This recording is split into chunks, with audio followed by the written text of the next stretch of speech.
Hello friends, welcome to money మంత్ర. నేను మీ రామకృష్ణ. మనం రోజు లైఫ్కి సంబంధించి, ఫైనాన్స్కి సంబంధించి, డైరెక్ట్ సెల్లింగ్ సంబంధించి చాలా టాపిక్స్ మాట్లాడుకుంటాం కదా. ఈరోజు మనం సేవింగ్ అకౌంట్కి సంబంధించి కొన్ని డీటెయిల్స్ మాట్లాడుకుందాం. ఫైనాన్స్కి సంబంధించి ఎలాంటి ఇన్ఫర్మేషన్ తెలుసుకోవాలనుకున్నా, డైరెక్ట్ సెల్లింగ్ బిజినెస్ గురించి ఎలాంటి ఇన్ఫర్మేషన్ తెలుసుకోవాలనుకున్నా, డిస్క్రిప్షన్లో మా వాట్సాప్ గ్రూప్ లింక్ ఇస్తున్నాను. అందులో లాగిన్ అయిపోయి మీకు కావాల్సిన ఇన్ఫర్మేషన్ మాకు వాట్సాప్ చేయొచ్చు.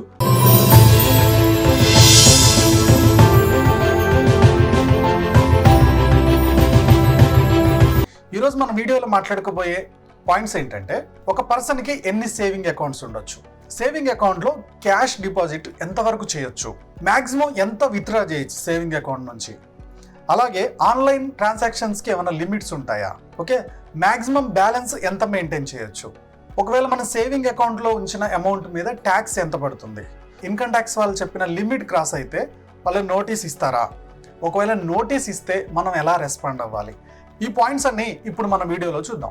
ఇప్పుడు మనం ఫస్ట్ పాయింట్ డిస్కస్ చేద్దాం. ఒక పర్సన్కి ఎన్ని సేవింగ్ అకౌంట్స్ ఉండొచ్చు. ఎగ్జాంపుల్కి మీరు కాలేజ్లో చదువుతున్నప్పుడు స్కాలర్షిప్ కోసం ఒక అకౌంట్ వస్తుంది. ఫస్ట్ జాబ్లో జాయిన్ అయినప్పుడు అక్కడ కంపెనీ ఒక బ్యాంకుతో టైప్ అయి ఉంది కాబట్టి ఆ బ్యాంక్ అకౌంట్ ఓపెన్ చేపిస్తారు. ఒక 2-3 ఇయర్స్ తర్వాత మీరు ఇంకో కంపెనీకి వెళ్ళినప్పుడు అక్కడ ఇంకో బ్యాంక్ అకౌంట్, ఇలా దాదాపుగా సేవింగ్ అకౌంట్లు 5-6 అకౌంట్లు ఉండేటి వాళ్ళు కూడా చాలామంది ఉంటారు.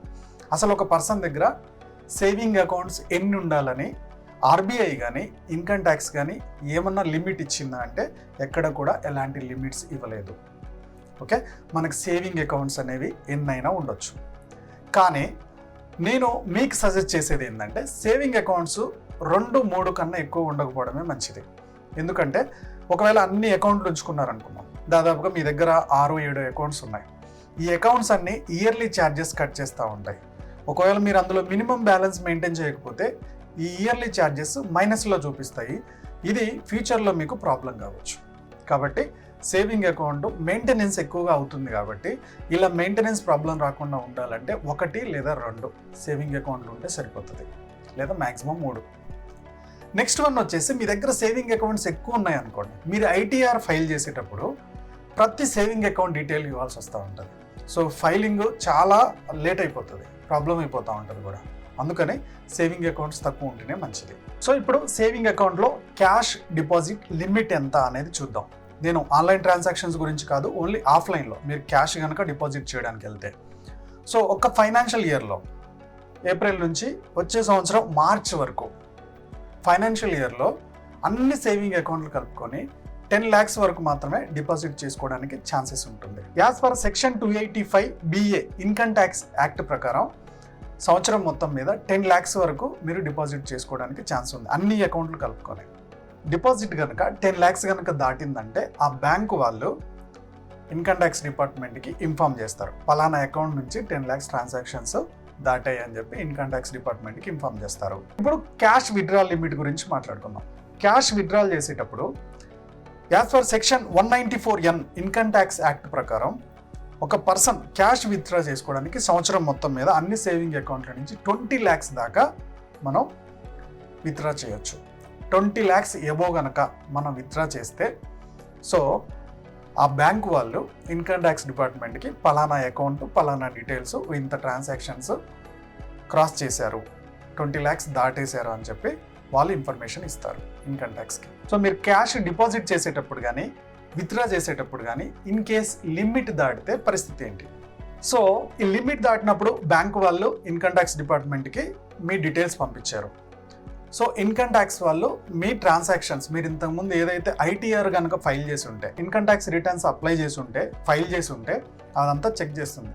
చెక్ చేసి మీరు ఒక బిజినెస్ ఎక్స్పాండ్ చేస్తున్నారు, లేదా మీ ట్రాన్సాక్షన్స్ అన్ని చాలా క్లియర్గా ఉన్నాయి, మీకు డబ్బులు ఎక్కడి నుంచి వచ్చాయి, దేనికి ఖర్చు పెడుతున్నారు అనేది క్లారిటీ ఉన్నప్పుడు ఎలాంటి ప్రాబ్లం లేదు. కానీ మీరు అసలు ఐటీఆర్ ఫైల్ చేయట్లేదు, ఓకే, ఇలాంటి ఫైల్ చేయనప్పుడు మీకు ఇన్కమ్ ట్యాక్స్ నుంచి నోటీసులు వచ్చే అవకాశం ఉంటుంది. సో ఆ నోటీసులు ఏముంటుందంటే, ఇంత డబ్బు మీకు ఎక్కడి నుంచి వచ్చింది, ఓకే, సో అది ఎలా సంపాదించారు, ఈ డీటెయిల్స్ అన్నీ తెలియజేయగలరు అని చెప్పి మీకు ఒక నోటీస్ వస్తుంది. సో మీరు ఒక రిప్లై ఇచ్చారు, ఆ రిప్లైతో ఇన్కమ్ ట్యాక్స్ ఆఫీసర్ కనుక సాటిస్ఫై అయ్యారు అంటే నో ప్రాబ్లం. ఒకవేళ సాటిస్ఫై అవ్వకపోతే మీకు ఆ ట్రాన్సాక్షన్స్, ఓవర్ ట్రాన్సాక్షన్స్ ఏవైతే చేశారో దాని మీద పెనాల్టీ వేస్తారు, లేట్ ఫీజు వేస్తారు, ట్యాక్సెస్ కూడా వేస్తారు. సో ఇప్పుడు ఆన్లైన్ ట్రాన్సాక్షన్స్కి ఏమైనా లిమిట్ ఉందా అనేది చాలా మందిలో ఉండే డౌట్. సో గవర్నమెంటే ఎక్కువగా క్యాష్ ట్రాన్సాక్షన్స్ వద్దు, ఆన్లైన్ ట్రాన్సాక్షన్స్ ఎక్కువ జరగాలని చెప్పి ఎంకరేజ్ చేస్తుంది కాబట్టి ఇన్కమ్ ట్యాక్స్ సైడ్ నుంచి ఆన్లైన్ ట్రాన్సాక్షన్స్ మీద ఎలాంటి లిమిట్ లేదు. ఇన్కమ్ ట్యాక్స్ వాళ్ళు ఎక్కడ మనకి ట్యాక్స్ వేస్తారంటే మన ట్రాన్సాక్షన్స్లో ప్రాఫిట్స్ మీద మాత్రం ఇన్కమ్ ట్యాక్స్ వాళ్ళు ట్యాక్స్ వేస్తారు. ఎగ్జాంపుల్కి మీరు ఒక ₹1,00,000 మ్యూచువల్ ఫండ్స్లోనో స్టాక్స్లోనో పెట్టారు. ఆ ₹1,00,000 మీ శాలరీ నుంచే పెట్టి ఉండొచ్చు, కానీ దాని మీద ఒక 2 lakhs ప్రాఫిట్ వచ్చింది మీకు. ఈ 2 lakhs మీద మీకు ట్యాక్స్ వేస్తారు. సో రెండోది, ఆన్లైన్ ట్రాన్సాక్షన్స్లో మీరు ఎన్ని ట్రాన్సాక్షన్ చేస్తారు అనేది లిమిట్ లేదు, కానీ మీరు ఇన్కమ్ ట్యాక్స్ పరిధిలోకి వచ్చారా, ఎగ్జాంపుల్కి 5 lakhs లోపు ఉన్నారా, 5 lakhs తర్వాత కూడా మీరు ఇన్కమ్ ట్యాక్స్ ఫైల్ చేయట్లేదా, సో 5 lakhs ప్రాఫిట్స్ వస్తున్నాయి, 5 lakhs దాటి మీరు సంపాదిస్తున్నారు, ప్రాఫిట్స్ వస్తున్నాయి, కానీ మీరు ఐటీఆర్ ఫైల్ చేయట్లేదు, ఇలాంటి టైంలో మీకు నోటీస్ రావడానికి ఛాన్సెస్ ఎక్కువగా ఉంటాయి. నెక్స్ట్ స్టెప్ వచ్చేసి సేవింగ్ అకౌంట్లో డబ్బులు ఉంచుతున్నారు అనుకుందాం. ఓకే, సేవింగ్ అకౌంట్లో డబ్బులు ఉంచుతున్నప్పుడు మీ సేవింగ్ అకౌంట్లో డబ్బుకి రేట్ ఆఫ్ ఇంట్రెస్ట్ వస్తుంది. దాదాపుగా 4% దాకా సేవింగ్ అకౌంట్లో కూడా రేట్ ఆఫ్ ఇంట్రెస్ట్ ఇస్తారు. సో ఈ రేట్ ఆఫ్ ఇంట్రెస్ట్ ఇచ్చేదానికి మీకు ఆ రేట్ ఆఫ్ ఇంట్రెస్ట్ సంవత్సరం మొత్తం మీద ఒక 10,000 వచ్చింది అనుకోండి, దాని మీద ఎలాంటి ట్యాక్స్ ఉండదు.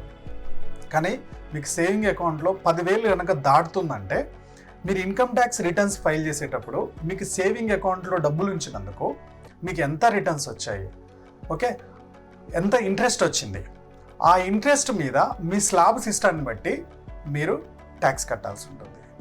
కానీ ఒక్కసారి ట్రాన్సాక్షన్స్ ఎక్కువైపోయినాయి, లాస్ట్ ఇయర్ కన్నా ఈ ఇయర్ ట్రాన్సాక్షన్స్ ఎక్కువైపోయినాయి అంటే ఏం చేయాలంటే ఏమీ లేదు. ఫస్ట్ మీరు ఇన్కమ్ ట్యాక్స్ రిటర్న్స్ ఫైల్ చేయండి, మీ శాలరీ ఎంత వస్తుంది, ఓకే, తర్వాత మీకు ఎక్కడన్నా సడన్గా వచ్చిన అమౌంట్ ఏంటి, బ్యాంక్ అకౌంట్లోకి వచ్చిన అమౌంట్ ఏంటి, సో ఆ వచ్చిన ప్రాఫిట్స్కి మీరు ఎంత ట్యాక్స్ కడుతున్నారు, ఆ పడ్డ ట్యాక్స్ని కనుక కట్టారనుకోండి, సో ఇన్కమ్ ట్యాక్స్ నుంచి మీకు ఎలాంటి ఇష్యూస్ ఉండవు. అందుకని ట్రాన్సాక్షన్స్ ఎక్కువగా జరిగినప్పుడు మీకు వస్తుంది లీగల్ అమౌంట్, మీ కష్టమే. ట్రాన్సాక్షన్స్ ఎక్కువగా జరుగుతున్నప్పుడు మీరు ప్రతి ఇయర్ ఇన్కమ్ ట్యాక్స్ ఫైల్ చేయడం అనేది మీరు ఆపకుండా కరెక్ట్గా చేసి మీకు ఎంత అమౌంట్ పడుతుందో మీ స్లాబ్ సిస్టమ్ అంత ట్యాక్స్ కనుక పే చేస్తే మీకు ఇన్కమ్ ట్యాక్స్ నుంచి ఎలాంటి నోటీసులు రావు. సో ఇన్కమ్ ట్యాక్స్ రిటర్న్స్ ఎలా ఫైల్ చేయాలి, ఇప్పుడైతే చాలా ఈజీ ప్రాసెస్ అయింది. మీరు ఇన్కమ్ ట్యాక్స్ వెబ్సైట్లోకి వెళ్ళిపోతే సో మీకు వచ్చిన ఇన్కమ్స్ ఏంటి, మీకు ఏటీసీ ఎంత, మిగిలిన సేవింగ్స్ ఎంత ఉన్నాయి, ఇవన్నీ కూడా చూసేసుకొని అదే ఆటోమేటిక్గా మీరు ఎంత కట్టాలో కూడా చూపిస్తుంది. సో చాలా యూట్యూబ్లో వీడియోస్ దొరుకుతాయి. సో ఇన్కమ్ ట్యాక్స్ ఫైల్ చేయడం అనేది చాలా మంచి ప్రాసెస్. ఫ్యూచర్లో మీకు ఇన్కమ్ ట్యాక్స్ డిపార్ట్మెంట్ నుంచి నోటీసులు రాకుండా ఉండాలంటే ఎవ్రీ ఇయర్ మీరు ఖచ్చితంగా ఐటీఆర్ ఫైల్ చేయడం అనేది కంపల్సరీ చేసుకోండి. లేదా ఏదన్నా ఒక సీఏని, ఇప్పుడు ఇన్కమ్ ట్యాక్స్ రిటర్న్ చేసే వాళ్ళు చాలామంది ఉంటున్నారు, వాళ్ళకి ఇచ్చైనా దీన్ని ఫిల్ చేసుకోండి. ఫైనాన్స్కి సంబంధించి ఎలాంటి ఇన్ఫర్మేషన్ తెలుసుకోవాలనుకున్నా, డైరెక్ట్ సెల్లింగ్ బిజినెస్ గురించి ఎలాంటి ఇన్ఫర్మేషన్ తెలుసుకోవాలనుకున్నా డిస్క్రిప్షన్లో మా వాట్సాప్ గ్రూప్ లింక్ ఇస్తున్నాను, అందులో లాగిన్ అయిపోయి మీకు కావాల్సిన ఇన్ఫర్మేషన్ మాకు వాట్సాప్ చేయొచ్చు. ఓకే ఫ్రెండ్స్, సేవింగ్ అకౌంట్లో ఎన్ని ఉండాలి, విత్డ్రా లిమిట్ ఎంత, క్యాష్ డిపాజిట్ లిమిట్ ఎంత, ఓకే, ఒకవేళ ట్రాన్సాక్షన్స్ క్రాస్ అయిపోతే మనం ఏం చేయొచ్చు అనేది చాలా క్లియర్గా ఎక్స్ప్లెయిన్ చేశాను. ఇందులో ఏ పాయింట్ మీకు క్లియర్గా అర్థమైందో కామెంట్స్లో పోస్ట్ చేయండి. ఈ వీడియో నచ్చినట్టయితే చాలామందికి ఇది అవసరం పడుతుంది, దీన్ని షేర్ చేయడం మర్చిపోకండి. మా యూట్యూబ్ ఛానల్ చూస్తున్నా మా వ్యూవర్స్, మా సబ్స్క్రైబర్స్ లైఫ్లో ఎప్పుడు కూడా గొప్పగా స్థిరపడాలని కోరుకోవడంలో మా మనీ మంత్రం ముందుంటుంది. Go self made.